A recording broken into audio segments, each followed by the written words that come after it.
Hi guys, so in this section we will discuss about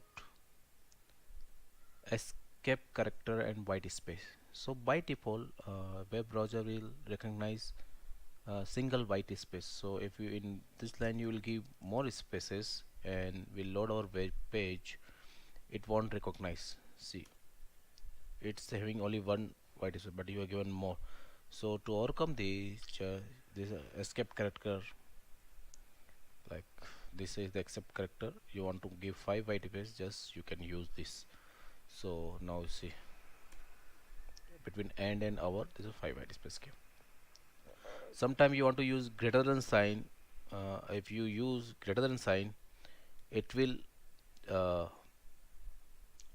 it will be a misunderstood by browser, because it is for like closing, or is a closing angular bracket for text. So for such greater than sign you use this escape character.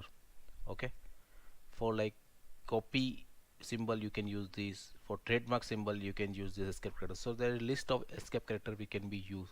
You can search on Google, you find n number of escape character. Okay, so just use and then just see this is trademark, this is copy sign, this is greater than sign, this number of spaces.